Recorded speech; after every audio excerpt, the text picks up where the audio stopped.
First attempt में मेरे marks थे 416। मेरा सिलेक्शन नहीं हुआ उस बार।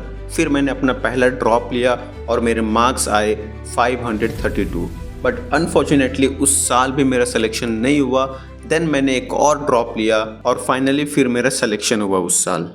देखो, जब मैंने ड्रॉप लिया था तो मुझे पता था मुझे ड्रॉप लेना चाहिए या नहीं लेना चाहिए। एक्चुअली वो सारी क्राइटेरिया मैं बताऊंगा जो तुम्हें डिसाइड करने में हेल्प करेगी कि तुम्हें मूव ऑन कर देना चाहिए या ड्रॉप लेना चाहिए। देखो, इस वीडियो को 3 पार्ट में कवर करेंगे। सबसे पहला पार्ट हम वो कवर करेंगे जो फ्रेशर्स होंगे। दूसरे पार्ट में हम ये बात करेंगे कि जिनका पहला ड्रॉप था, ये दूसरा ड्रॉप था, उनके बारे में बात करेंगे। और लास्ट पार्ट जिनका 3-4 ड्रॉप से ज़्यादा अटेम्प्ट हो चुका है इस बार। तो सबसे पहले बात करते हैं फ्रेशर्स की। देखो यार, तुम लोगों ने अपना 12th के साथ इस बार नीट का पेपर दिया। तुम्हारी प्रिपरेशन कई लोगों की अच्छी होगी, कई लोगों की अच्छी नहीं होगी। तो तुम्हारे पास खोने के लिए एज सच कुछ खास नहीं था। तो अगर तुम्हें सही में डॉक्टर बनना है तो तुम ड्रॉप ले सकते हो। तुम्हारे लिए तो कोई भी दिक्कत नहीं है, तुम आराम से ड्रॉप ले सकते हो। बस ध्यान ये रखना कि किन चीज़ों में तुमने गलती करा था उन चीज़ों को रिपीट मत करना, उनका एनालिसिस करना और एक कॉपी में या पेज में लिख लेना और उसको दीवार पे लगा लेना कि यार इन चीज़ों पे मैंने मिस्टेक किया था, इस बार मुझे नहीं करना। ये सब लोग कर सकते हैं। अब आते हैं वीडियो के दूसरे पार्ट पे, जिनका पहला ड्रॉप था या दूसरा ड्रॉप था। देखो, सबसे पहले तुम अपने आप से कुछ सवाल पूछो। क्या तुमने अपना 100% दिया था? क्या तुम्हारी प्रिपरेशन टॉप नॉच लेवल पे थी? तुम पूरे प्रिपरेशन के दौरान खुद से ऑनेस्ट थे या नहीं थे? कहीं OMR भरने में तुमसे गलती तो नहीं हो गई थी, एक जगह B भर दिए थे? कहीं लास्ट मोमेंट में तुम स्ट्रेस के वजह से ज़्यादा नर्वस तो नहीं हो गए थे, या तुम्हारा कोई हेल्थ इशू तो नहीं हो गया था? अगर इन चीज़ों में से तुम्हारी कहीं भी कोई प्रॉब्लम थी, मतलब या तो तुम्हारी प्रिपरेशन अच्छी नहीं थी, या कोई हेल्थ इशू हो गया था, या तुम्हारा स्ट्रेस के वजह से कुछ कंडीशंस हो गई थी जिसकी वजह से तुम्हारा पेपर ख़राब हो गया, और ये तुम्हारा पहला या दूसरा ड्रॉप था, तो भाई तुम एक और ड्रॉप लेने के बारे में सोच सकते हो।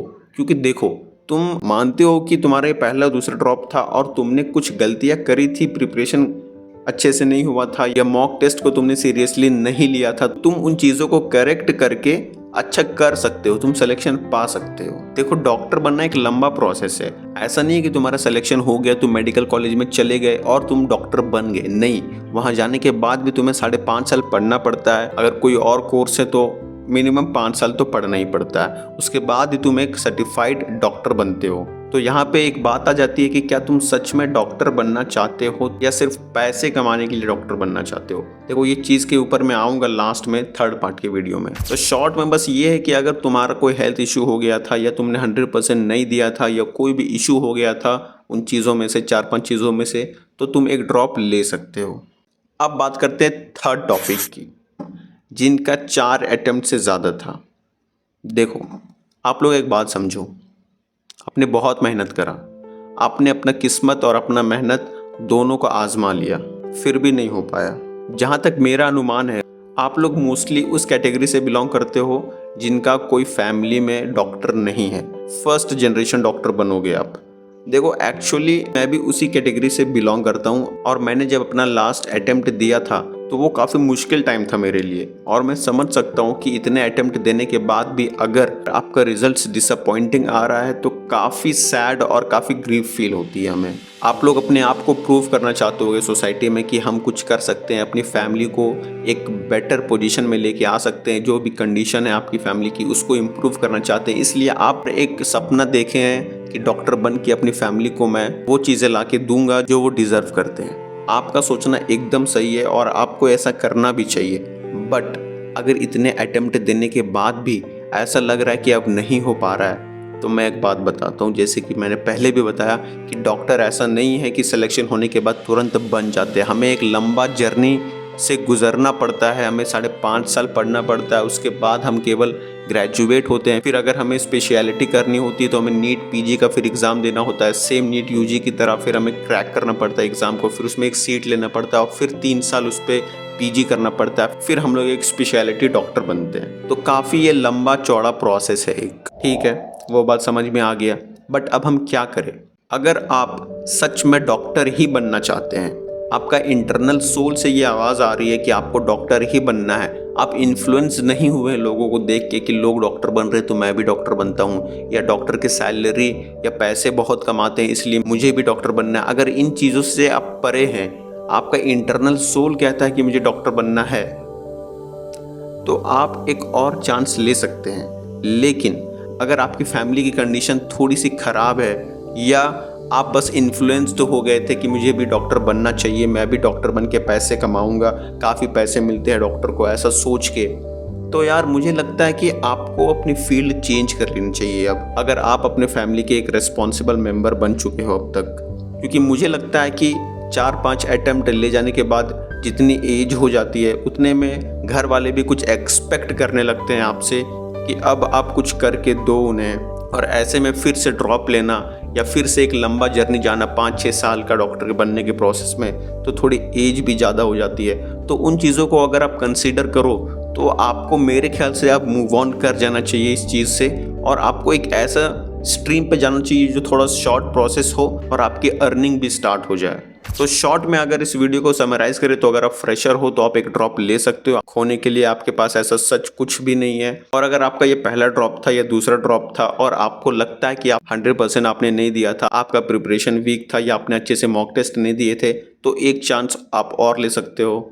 फिर थर्ड में हमने बात करा कि अगर आपका 4th अटेम्प्ट था या 5 अटेम्प्ट था या उससे भी ज़्यादा था, और अब आपको लगता है कि नहीं यार मैं एक रेस्पॉन्सिबल मेम्बर हूँ घर का, मुझे अब कुछ अर्निंग भी करनी चाहिए, ये चीज़ों पे जाके मैं काफ़ी ज़्यादा टाइम वेस्ट कर लूँगा, तो यार आपको मूव ऑन करना चाहिए।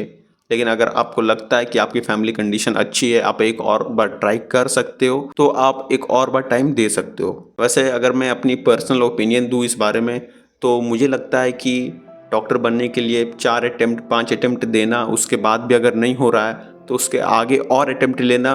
मैं अगर रहता तो मैं शायद मूव ऑन कर जाता इस चीज़ से, कहीं और चीज़ पे मैं काम करता और तगड़ा फोड़ता। क्योंकि यार आपको मेहनत करने की आदत हो गई है अब, अगर आपने अपना 100% दिया है, आपको मेहनत करना आ गया है, बस अब आपको कोई भी एक चीज़ उठानी है, कोई भी एक लाइन पकड़ना है, कोई भी एक पाथ पकड़ना है, मेहनत करना है और सक्सेस आपकी ही होगी। क्योंकि ये बात मुझे भी पता है और आपको भी पता है कि दुनिया में खुश रहने के लिए, पैसे कमाने के लिए, एक अच्छी फैमिली होने के लिए डॉक्टर ही बनना ज़रूरी नहीं है। ज़रूरी है तो बस एक अच्छी अर्निंग, और वो कहीं से भी आ सकती है और काफ़ी अच्छी आ सकती है, ये बात आपको पता है। बट अभी हो क्या रहा है कि हम जो सोशल मीडिया पे कंज्यूम करते हैं, जो चीज़ें हम देखते हैं, हमें लगता है कि वही हमारी दुनिया है और वही रियलिटी है और बाकी सब जो है वो झूठ है। तो हमें लगता है कि नहीं यार, जो करना है वो डॉक्टर बन के ही करना है, डॉक्टर बनना ही सब कुछ है, डॉक्टर हमें बनना ही चाहिए, हम बनेंगे ही, और लोग तो आपको चने की झाड़ पे चढ़ाने के लिए तो रेडी बैठे ही हुए हैं।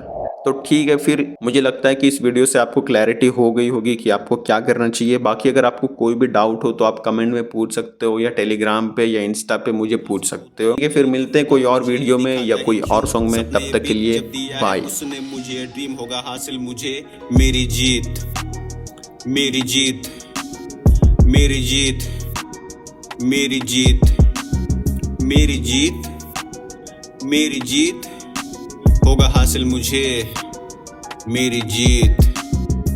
मेडस्टार।